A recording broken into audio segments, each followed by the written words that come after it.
Hi, I'm Johnny Good from UltimatePaperMache.com, and today I've got a fast project for you. I made this angel tree topper beginning yesterday I think actually this took less than 24 hours total.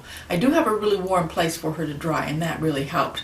It's really cold outside and my furnace is blowing like constantly. It's minus 13 outside today. So I had some nice warm blowing air, and it really helped make this go a lot faster. So let me go ahead and show you how this was done. This is the pattern that I'm going to be using for the wings and the arms on my little angel. You can download a printable version of this off of my website. Just go out to ultimatepapermache.com and do a search for tree angel. I'm also going to be using this light cardboard. This is the type of cardboard that you get off of the cereal box. It's nice and light, so it should work really well. I'm going to need some tape. Any kind of tape will do. And a 1.5 inch styrofoam ball. You can just make a ball out of crumpled paper if you want to. I happen to have one of these. I'm also going to be using, since I have some on hand and I want a really fast angel, I'm going to be using this plaster cloth. To replace this with paper mache, just use paper strips and paste. The only thing is you're going to have to be a little bit more careful to make sure that the wings don't warp while it's drying. And then over that, I'm going to use some of the air dry clay. You can also use the original paper mache clay recipe if you prefer. I'm going to use the air dry clay recipe just because it makes it a little bit easier to get those feathers. Now to make a nice 6-inch square, that's what I'm going to be using for the body. It's going to be a kind of a cone-shaped tube.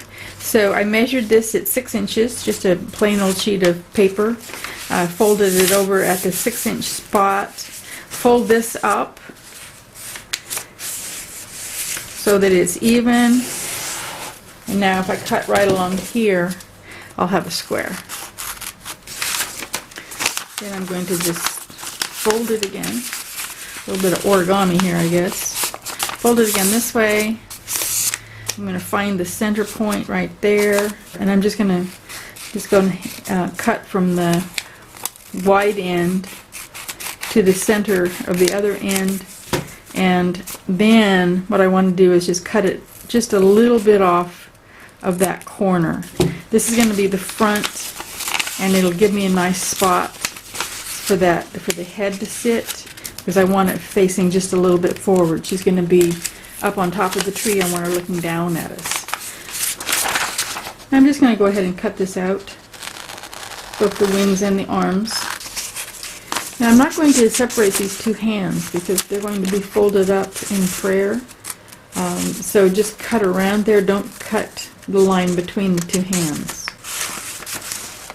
And these lines here, I just left those there to remind myself to fold it back so that the sleeves will have a little bit of a cuff.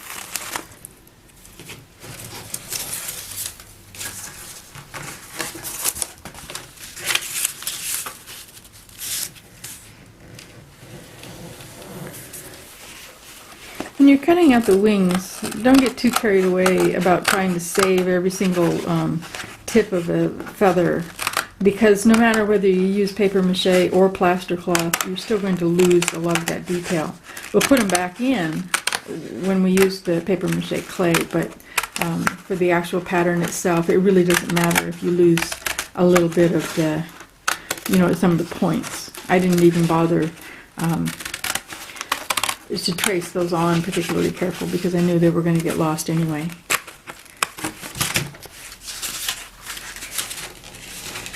Since cardboard doesn't really like to roll up all that well, you probably need to work on it a little bit, soften it up, just for the body portion.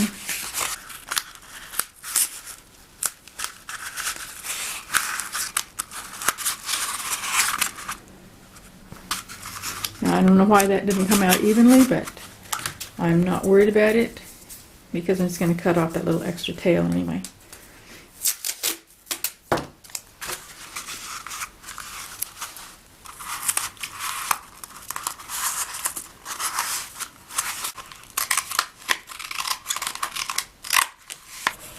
Getting the arms on actually turned out to be a little bit tricky, so I went ahead and I've got the hands taped together, and then I went ahead and taped the back together as well. Now I'm going to go ahead and slip these over the tube. Now I think I have them right where I want them, and then I'm just going to go ahead and tape those on so they completely surround the dress. I'm going to put a couple more pieces of tape on there because I want those to be pretty solid. The wings, of course, are going to go over these arms, since angels have 6 appendages instead of the usual 4.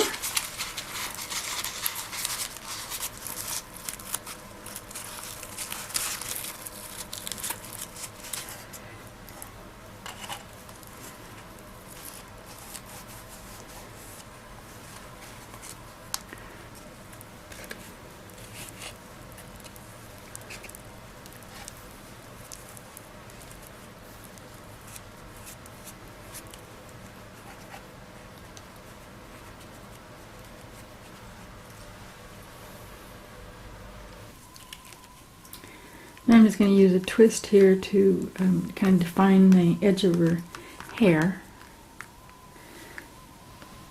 This is the sort of thing I did when I was making the armatures for the dolls. It was kind of fun. Just makes it really easy.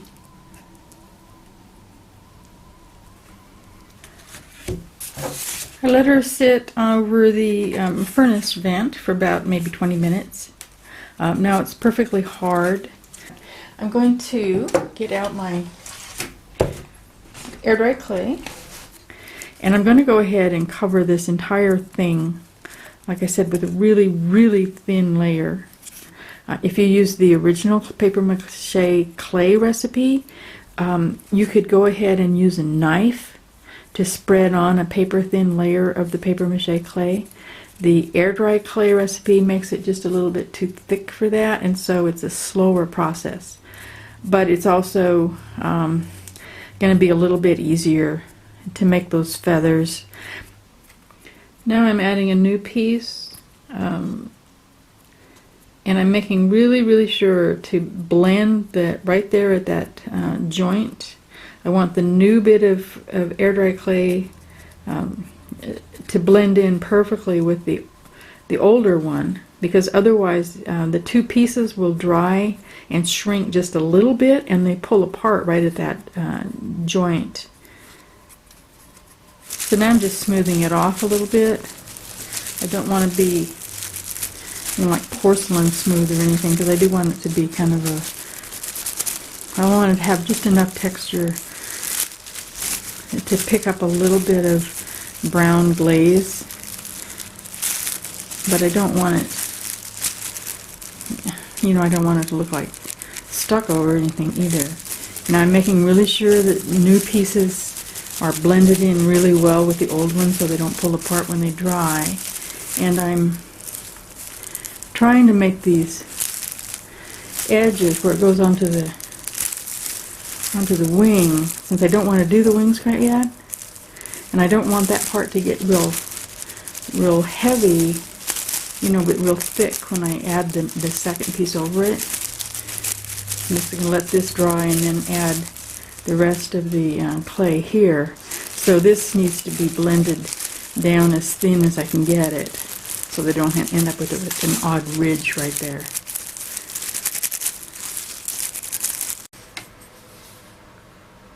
I'm just using a damp tool right now. This is a little rubber-tipped modeling tool, just to get a nice crease here between the 2 arms.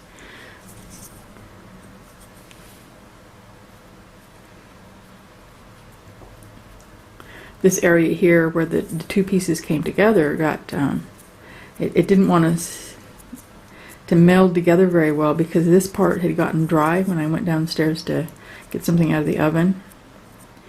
So I just dampened it a little bit just with plain water. Okay, I left her, I just put her on top of this bottle and put her over the furnace vent for about half an hour, and it's now not fully dry. Obviously, it didn't have anywhere near enough time for that, but it's solid enough now that I can pick it up by the skirt and work on those wings. So that's what I'm going to do now. I've put some clay in the area where that bottom tier of feathers is going to go, and I've pushed it out, as you can see, so that it overhangs the edge just a little bit, and that'll allow both the top and the bottom of each feather to come together once it's all done. Now I'm going to use a damp knife, just a kitchen knife here. The second tier will overlap this, but I do need to thin it out up at the top so we don't have a big bulge.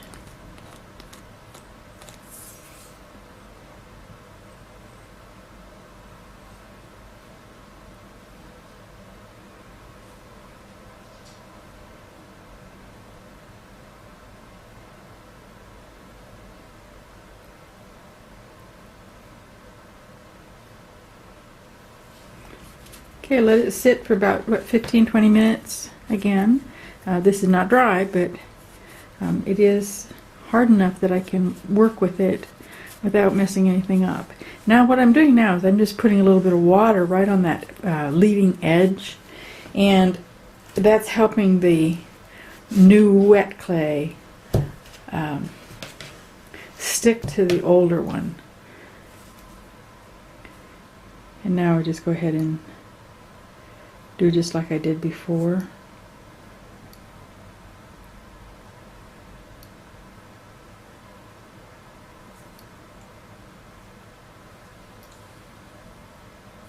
Now for this last little kind of fluffy bit right here at the top, just using the end of a